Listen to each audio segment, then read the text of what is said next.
As origens do comandante militar Napoleão e sua rápida ascensão.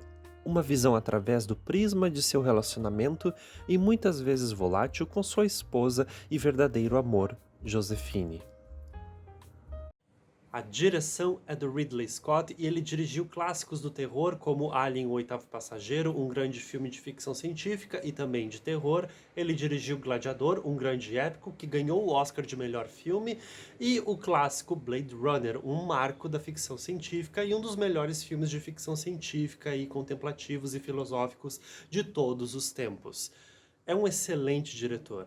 Mas em Napoleão, é difícil compreender o que realmente ele queria fazer aqui. Existem várias biografias e filmes sobre Napoleão, existiram várias produções falando sobre esse grande nome da história, várias produções já retrataram Napoleão, mas eu até agora considero que o melhor filme sobre Napoleão é um clássico de 1927, dirigido por Abel Gance, Napoleão. Um marco na história do cinema, uma grande performance, uma grande direção, e é um filme de 5 horas que consegue muito bem retratar a vida de Napoleão. É um filme mais ambicioso da carreira desse diretor, e para quem quer estudar cinema e quer aprofundar a história cinematográfica, eu recomendo muito esse filme. É muito bom. É preto e branco, é mudo, mas vale muito a pena apreciar esse clássico. E é interessante mencionar esse filme porque aí vale para a minha interpretação, tem alguns pequenos momentos no filme do Ridley Scott que traz uma referência a esse marco de 1927. Tanto no pôster oficial que mostra um plano fechado do rosto do Joaquin Phoenix sendo Napoleão, comparado com o ator do filme de 27, tem uma semelhança ali, e uma cena específica de cavalaria em que o exército vai em direção à câmera, então tem um plano aberto e a cavalaria vai em direção à câmera. Há uma referência ali bem pequena ao clássico de 27. Tem pequenas menções ali, mas só. Voltando para a obra de 2023, dirigida por Ridley Scott, eu acho que ele tenta demonstrar um ato heróico do Napoleão. Ele mostra todas as grandiosidades que ele fez como imperador, as batalhas, as conquistas dele e tudo mais. O ritmo do filme é dividido entre cenas de batalha e momentos íntimos com a esposa, principalmente interpretada pela Vanessa Kirby. Esse ritmo é bom porque traz um respiro em relação a vários momentos. Se em um dado momento tu sentir um tédio em relação aos momentos íntimos do personagem, logo corta para as cenas de batalha e vice-versa. Então, de certa forma, traz um ritmo bom para o espectador. Mas é tão automático o que acontece na montagem que tu sente um tédio logo na primeira parte do filme. É como se fosse um texto do Wikipédia, com aquela cronologia. A gente vê lá no Wikipédia, pesquisa Napoleão e mostra em tal dia, em tal ano, em tal lugar ele fez isso. Anos mais tarde ele foi em tal lugar e fez aquilo. Basicamente é isso que acontece.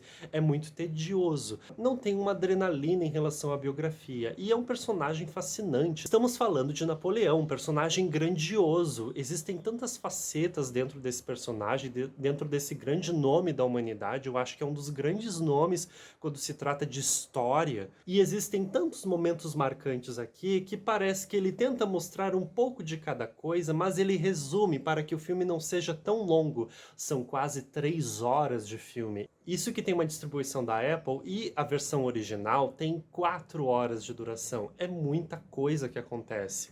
E mesmo assim, há um sentimento tedioso em relação ao filme e parece que não acaba nunca. São várias coisas repetitivas aqui. As cenas de batalha traz uma grandiosidade aqui, há muitos planos abertos, há uma cena em que, acho que a minha batalha favorita é uma batalha no gelo, então os soldados estão em cima de um lago congelado, é muito legal essa cena que acontece aqui, há uma tomada aérea muito interessante, há muitos planos abertos, há muitos travelings também, alguns travelings presentes, então dentro do campo de batalha há momentos grandiosos aqui, a gente vê as batalhas muito precisamente, mas é repetitivo. E as transições de cena é um pouco estranho, principalmente quando se usa uma espécie de fade branco em alguns momentos do filme, ou em dados acontecimentos, de, por exemplo, o personagem está em cena, de repente corta, e aí alguém diz, ah, esse personagem, ele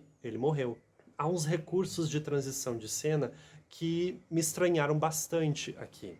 Mas estamos tratando de um épico e a reconstituição de determinadas cenas para determinados momentos históricos aqui são muito bem feitos. O trabalho de design de produção, figurino, fotografia são muito bem feitos aqui. Eu acho muito legal a utilização de luz natural, eles fazem esse recurso muito precisamente. Nas cenas de baile utilizam-se velas, a gente não percebe a utilização de determinada luz artificial utilizada por trás da câmera para enfatizar tal momento.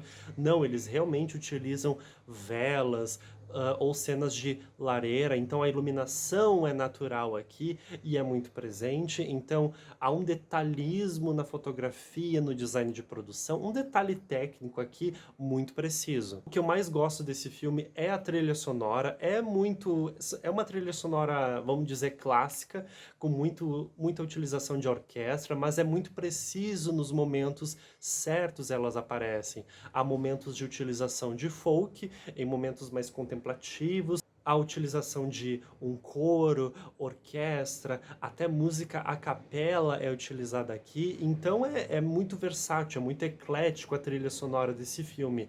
Vale a pena apreciar a trilha desse filme. E que também transporta para a época do filme, isso é muito bem feito. Mas a minha cena favorita é a cena da coroação, disparada, minha cena mais marcante, assim, toda a mise-en-scène presente ali é bem executado. Por quê? Porque a coroação, normalmente, na época do Napoleão, quando se era consagrado imperador, no momento da coroação, um membro religioso fazia a cerimônia, fazia todo o sermão e coroava o imperador. Só que no Napoleão foi muito diferente. Aconteceu o sermão, mas ele próprio pega a coroa e se coroa.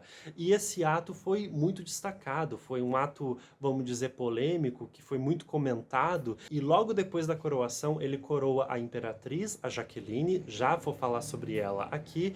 E logo depois aparece uma cena de um pintor, que é um pintor que está retratando o quadro famoso da coroação. Então é muito legal a maneira como foi executada essa cena. É a minha cena mais marcante do filme. Quando se trata de um filme histórico, a grande questão aqui é se existe a necessidade de tu pesquisar. Claro que cada ser tem a liberdade de pesquisar sobre tal personagem histórico, sobre qualquer ser que marcou a história da humanidade, independente do grau de importância dessa pessoa.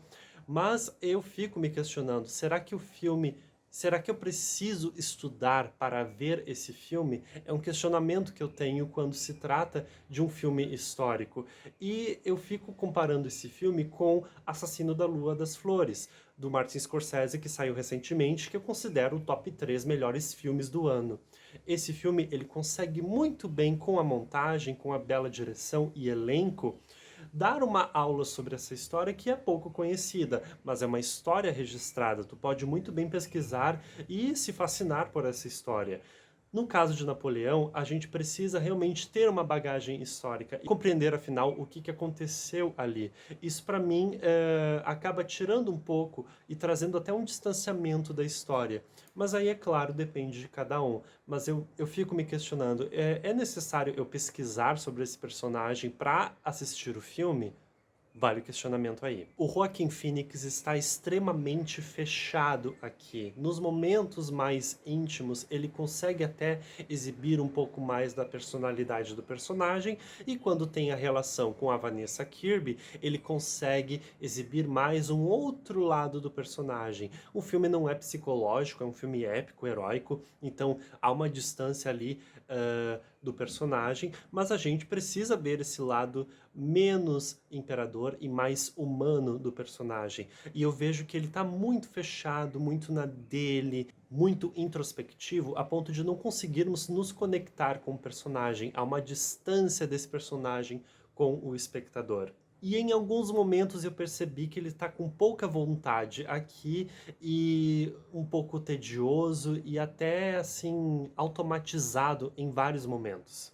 O Joaquin Phoenix é um ator extraordinário, então eu esperava momentos menos tediosos em relação ao personagem. A performance dele é muito monocorde, muito linha reta, não há momentos de gravidade. Há pequenos momentos em que ele reage perante alguma briga, mas é muito pouco, não há momentos de quebra desse personagem. E o Joaquin Phoenix é extraordinário, eu não sei o que aconteceu aqui.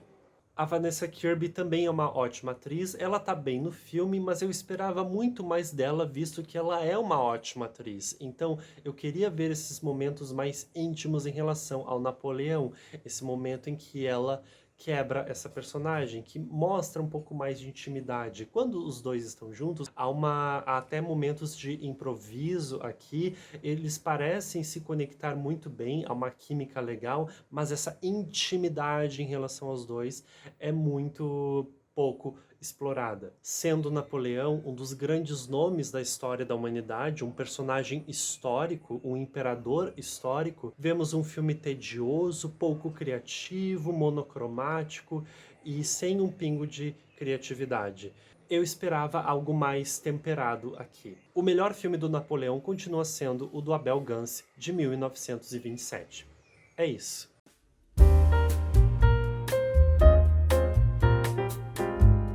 Gostado e nos vemos no próximo vídeo. Até!